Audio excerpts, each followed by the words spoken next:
राधे राधे।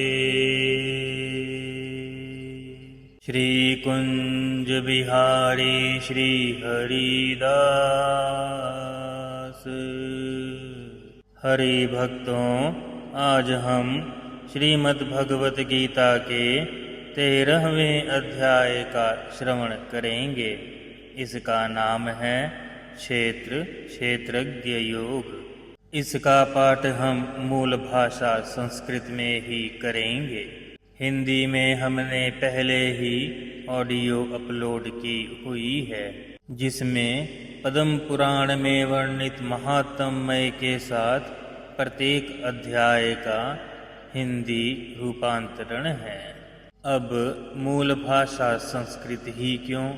क्योंकि हरि भक्तों, संस्कृत ब्रह्मांड की भाषा है, ब्रह्म की भाषा है।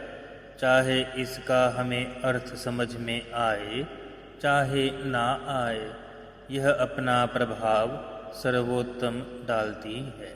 जैसे किसी बीमार व्यक्ति को औषधि दी जाए तो यह जानना आवश्यक नहीं कि उसमें क्या क्या पड़ा है, औषधि तो अपना कार्य करती ही है।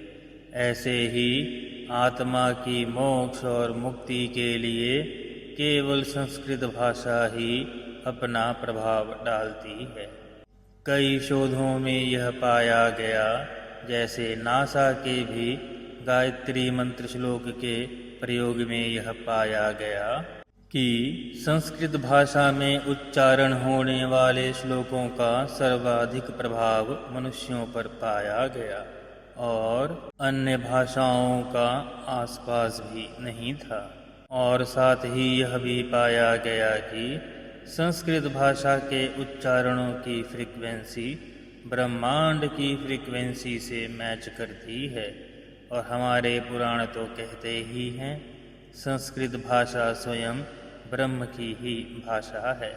इसीलिए भक्तों, संपूर्ण समर्पण के साथ श्रवण करें और ब्रह्म से जुड़ें।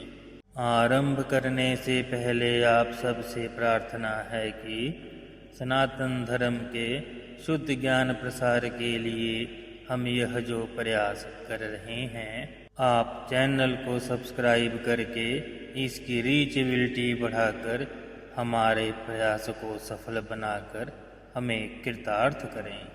राधे राधे।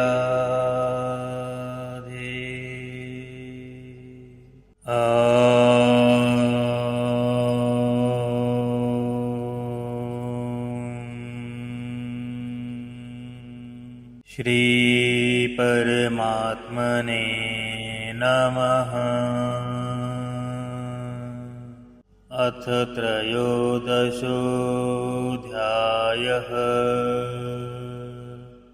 श्रीभगवानुवाच। इदं शरीरं कौन्तेय क्षेत्रमित्यभिधीयते। एतद्यो वेत्तिं प्राहुः क्षेत्रज्ञ इति तद्विदः। क्षेत्रज्ञं चापि मां विद्धि सर्वक्षेत्रेषु भारत। क्षेत्रक्षेत्रज्ञोर्ज्ञानं यत्तज्ज्ञानं मतं मम। तत्क्षेत्रं यच्च यदृक् यद्विकारी यतश्च यत् स च यो यत्प्रभावश्च तत्समासेन मे शृणु। ऋषिभिर्बहुधा गीतं छन्दोभिर्विविधैः पृथक्। ब्रह्मसूत्रपदैश्चैव हेतुमद्भिर्विनिश्चितैः। महाभूतान्यहङ्कारो बुद्धिरव्यक्तमेव च। इन्द्रियाणि दशैकं च पञ्चचेन्द्रियगोचराः। इच्छा द्वेषः सुखं दुःखं संघातश्चेतना धृतिः। एतच्छेत्रं समासेन सविकारमुदाहृतम्। अमानित्वमद्भित्वमहिंसा शान्तिरजस्वरम् आचार्योपासनं शौचं स्थैर्यमात्मं विनिग्रह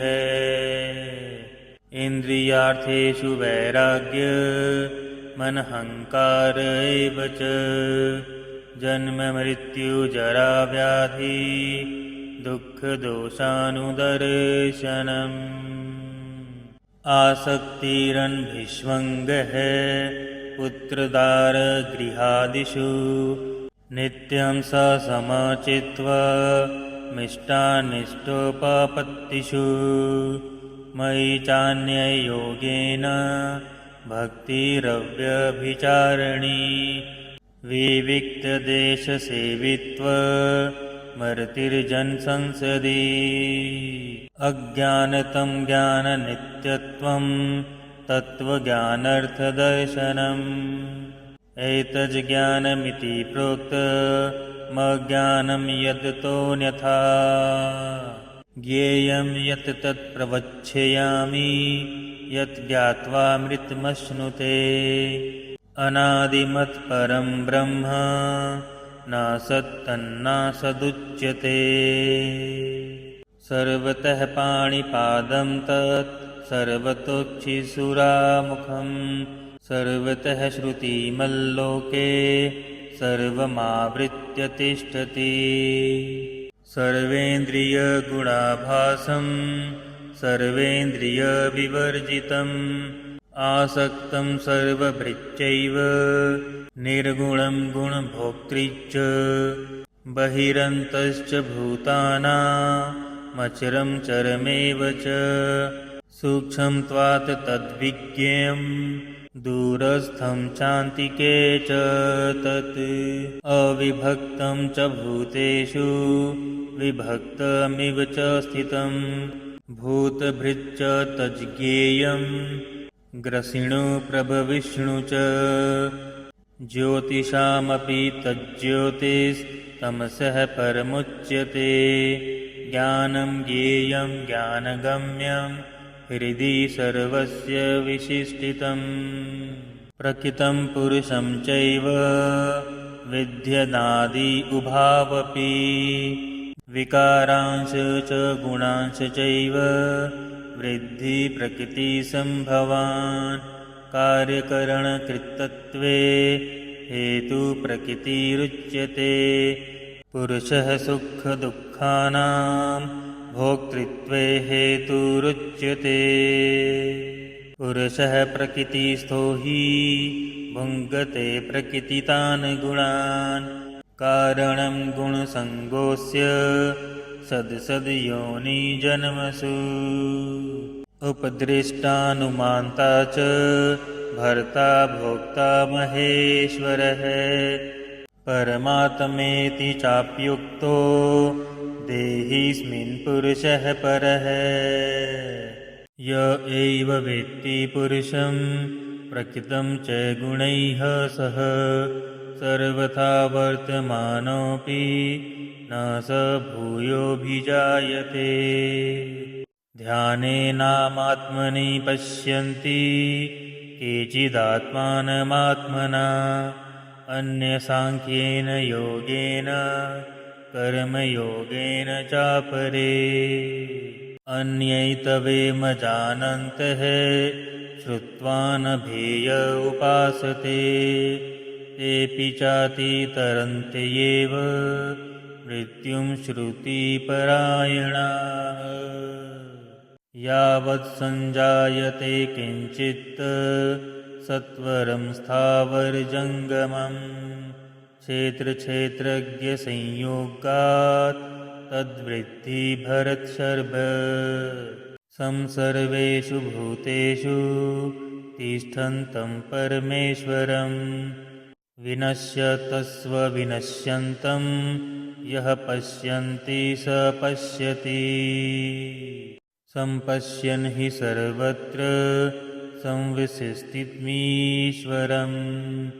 न हिंसत्यात्मनामात्मनं ततो याति परां गतिम् प्रकृत्यैव कर्माणि क्रियमाणानि सर्वशः यः पश्यति तथात्मन् मकरान्तरं स पश्यति यदा भूतपृथग्भावमेकस्थमनुपश्यति तत एव च विस्तारं ब्रह्म सम्पद्यते तथा अनादित्वान् निर्गुणत्वात् परमात्मायमव्ययः शरीरस्थोऽपि कौन्तेय न करोति न लिप्यते यथा सर्वगतं सोऽशम्यादाकांशं नोपलिप्यते सर्वत्रावशिष्टो देहे तथात्मानोपलिप्यते यथा प्रकाशयत्येकः कृत्स्नं लोकमिमं रविः क्षेत्रं क्षेत्री तथा कृत्स्नं प्रकाशयति भारत क्षेत्रक्षेत्रज्ञोरेव मन्तरं ज्ञानचक्षुषा भूतप्रकृतिमोक्षं च य विदुर्यान्ति ते परम्